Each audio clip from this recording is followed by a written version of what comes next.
So, uh, clearly y'all see that I got the year 1831 on my hat. Shout out to Miss Bailey for sending me this hat. I would fucking love it.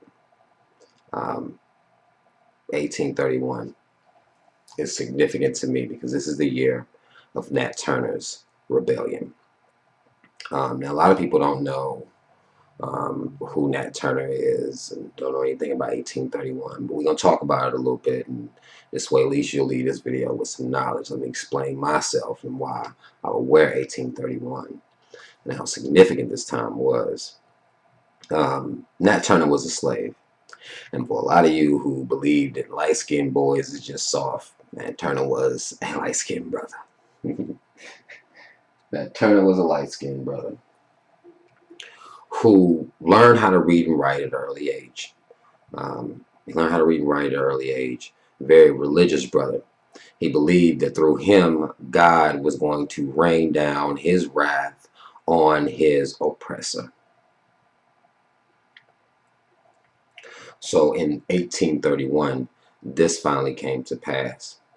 Nat Turner got him some guns, him and about 65 to 70 other slaves who decided to ride with him, because they had been, kind of building this through assembling the church. And this is the reason that church became such a threat and a symbol of, rebellion, is because this is where a lot of the, slave rebellions were planned, in the church. And when people ask you why the fuck was there black churches, it's simply because we didn't have a choice. Well, I hate when people question why there are black churches now, because this is where this was our sanctuary. This is where we were considered, the closest thing to say we were going to be was amongst each other inside of this church, right? And this is where a lot of the planning took place for this as well, right? So Nat Turner decides to ride. August 1831. He decided to kill off all white people. That's just what he commanded him and his team to do. Kill them all. They've done us a moral wrong, treating us the way they have and treating us the way they are. Kill all of them. So he goes and starts killing off from plantation to plantation. He's killing off white folk. He didn't really spare children, women, didn't spare anybody. Him and his team killed 55 to 60 white people before a gang of 100 white militia.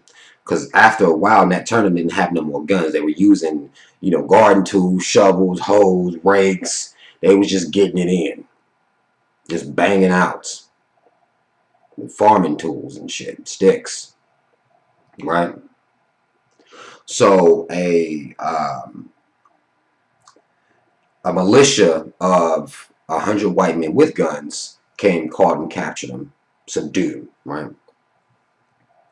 Of course, Nat Turner was found guilty of conspiring to, ignite some type of insurrection, and they killed that brother. Of course, they hung him, quartered him, and beheaded him. Not mistaken, overkill is what y'all would call that now.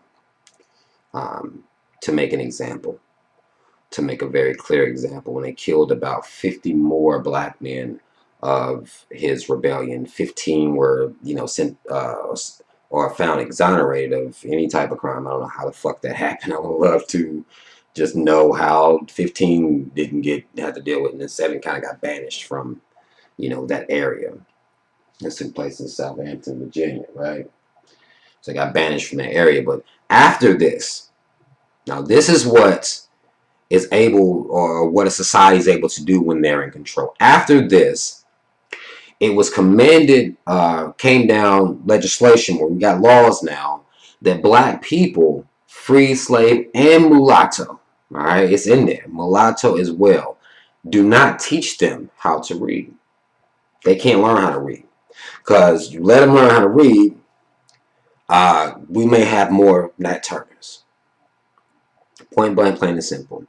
And when they're in the church, it was ordered that black people, free, slaves, mulatto, they cannot assemble without the proper license and the presence of a white ordained minister.